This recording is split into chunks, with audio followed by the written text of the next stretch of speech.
What your ex wants from this breakup is the question I will answer today. And basically, if you want to get back with your ex, you don't have thousands of solutions. You have to really understand the message behind this breakup. You really need to understand your ex's state of mind. You really need to understand and address these things. You really need to communicate with them. You really need to convince them in a way that you're the right person for them. And therefore, it's very important for you to understand what they want, to understand what they meant when they decided to end the relationship.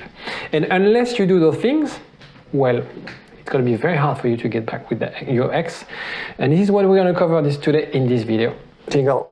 IGetMyExBack.com. Everyone deserves a second chance. But we start with their state of mind, what they have in their mind when they decide to break up with you. And I'll put a link on a video that I did a few weeks ago about what's in the dumper's mind when we go more into the detail of that. In this video, it's really about what you should be doing. And I'll explain you what you should be doing right now. You just broke up with your ex and you don't know exactly what to do, what to say. You don't know exactly what's going on in their mind. That's what we're going to do. So they decided to break up with you way before they announced it. And it's something you have to understand. This breakup might come as a shock, as a surprise for you, but in their mind, it's not. It's a long process, and I will detail what I mean by that. It's a long process. And when they announced it, it's because something was wrong, and we'll discuss later what was it, or how to find what was wrong. And they reached a point where they can't deal with it.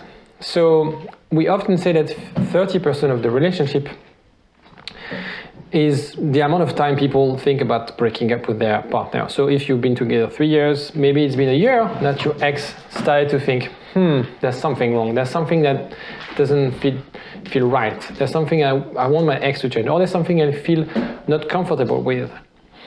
And through this year, they will assess.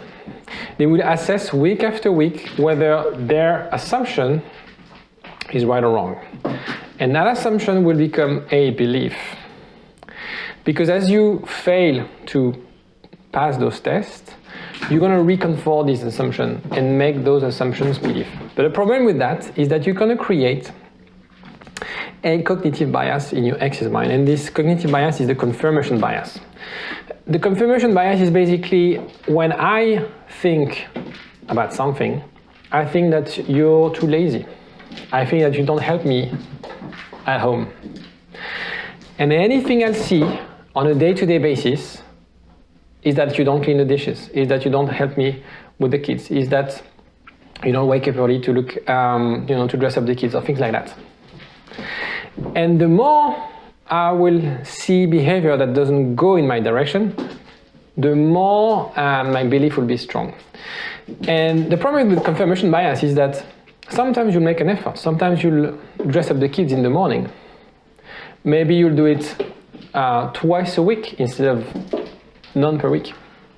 But your wife will always say that you haven't dressed them 3 times this week. And it is exactly what happens when people decide to break up. They create sometimes that confirmation bias. And I think this covers most of the breakup. If you feel it's not really relevant to you, or if you feel it doesn't really apply to you, please comment, because I need to know whether it's something broad, it's something that you feel happened in a relationship or not. It's very important, so please do comment, because I think confirmation bias is not something covered a lot on the internet. I think I'm the only one talking about that. So I want to make sure that I'm covering something relevant for you. But it's a mechanic that I see very, very often amongst my clients, but maybe the people watching the video don't agree with that. And so those belief systems are: you're too jealous, you never listen, you yell too much, you don't spend enough time with us. And every single week, every single day that goes by where you don't meet, where you don't fight against those beliefs, make that belief stronger. And what you have to understand is you have to force yourself, because maybe you're too invested in your work and it doesn't come naturally for you to have a better work-life balance. And so for you, you have to basically make 150% effort to be less working, or maybe to be more vocal. And I'm, for example, not a very vocal person in a relationship, so when I know that I need to work on that, I force myself and I feel like I'm really, really vocal, even though to reach that normal setting, right? So it's the same for you. And I think that's why people tend to fail to recover this type of confirmation bias, because we feel that we're making an effort, but our default position is way lower than our partner's position. We actually need to give more than 100%. The problem is that, of course, if you fail to do that at the beginning and it goes on and on and on, you create, the longer it becomes, the harder to recover, because you failed so many tests in your ex's mind.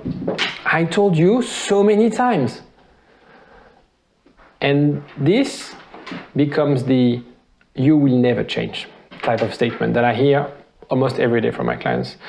They have their ex-wives or their ex-husband saying, "I've told you so many times, you will never change." So what you have to do right now is to break this loop, right? And the only way to break this loop is not to talk them out by convincing them that you will change, that convincing them that, yes, I understood. It's too late for that. You failed those tests, those assessments for a long period of time. And in their mind, they've made the decision, they think they're right, and you can't basically argue against that. So how do you come back from this awful situation? I'll give you a very simple example to make a point. Robert Downey Jr. It's one of my favorite actors.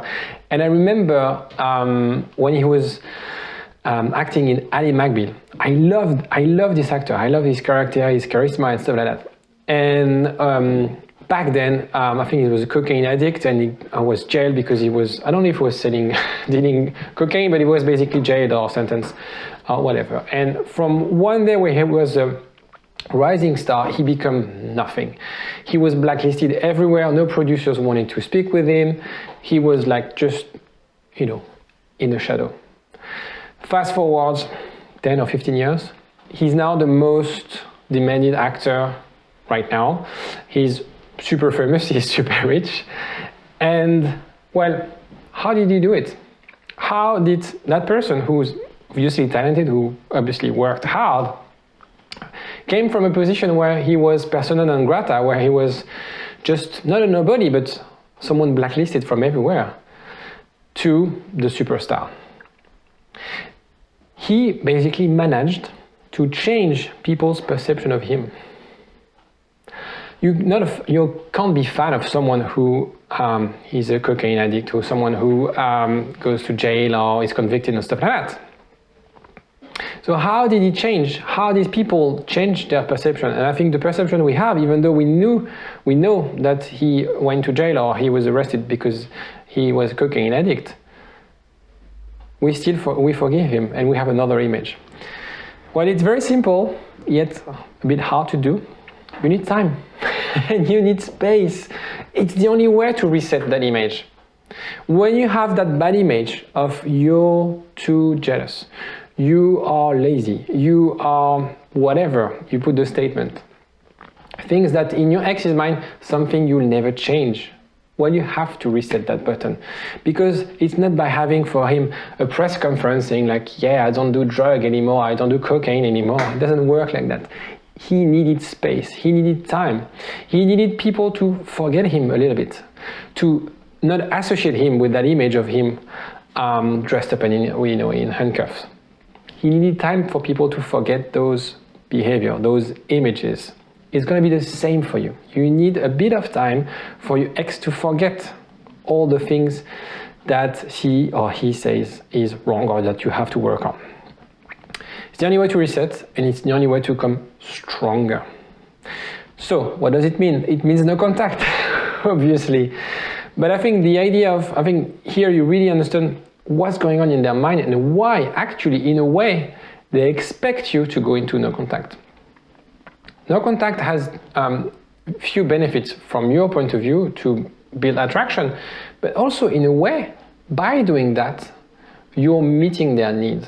Their need, I think your ex, it's fair to say that your ex wants you to change. Your ex wants that relationship to work. I don't know anyone who was in a serious relationship that wants that relationship not to work. So I think they deeply want it to work. And in a sense, the only way for you to make it work is to reset, is to click on that reset button. Now it's time to take action. Watching my videos is great. Listening to my tips is awesome, but now it's really about you taking action. So start no contact if you haven't. List the things that your ex told you you'll never change. So list those things. Maybe it's just one or two things, one or two statements. Then list what support you need to make that change. Maybe you need a course in anger management to manage your anger. Maybe it's about communication, so try to find books where you can read about, for example, non-violent communication or stuff like that. Maybe it's deeper stuff, maybe it's fear, maybe it's trauma that you have from a childhood or things around the dynamic in your relationship. So find a counselor, a therapist, reach out to me, find a coach to really help you and dig deeper within yourself to have those answers. Because if you don't have those answers, if you don't see clearly what you need to change, well, it's going to be very hard for you to take action and to really match that needs, what your ex expects from you. Now, the other thing I want you to try, and again, it's something that I don't see online, is to really visualize the person you want to be. So it's good to have objectives, it's good to have a plan, but what I find really useful is to use that visualization exercise. Your ex expects you to have a better work-life balance. How would that look like for you? What would be that job? What time will you get back home? What will be your routine? Visualize that. Make it clear in your mind, because once it's clear in your mind, it's easier to work towards that goal. If it's too abstract, you don't achieve it. If it's too abstract, if it's too distant, then you can't really make your own. Of course, that vision is a vision. You won't be able to maybe achieve exactly the same vision, but by having the vision, it's really easier. And that's what I do as well with hypnotherapy. It really helps you visualize that goal and being part of you day by day. If you need other materials and stuff to work on this, check the description of this video. There are a few links with some bonus and handouts for you. If you're watching this video as part of the 30-day challenge, well, I'll see you tomorrow. If you have any other questions, if it's the first time you hear about that confirmation bias, or if you have any other question about that breakup, if you're struggling actually to know what was wrong with your relationship, I highly recommend you to comment on the video and or join our WhatsApp group. The link is also in the description, and I'll see you tomorrow. Take care. I get my exback.com. Everyone deserves a second chance.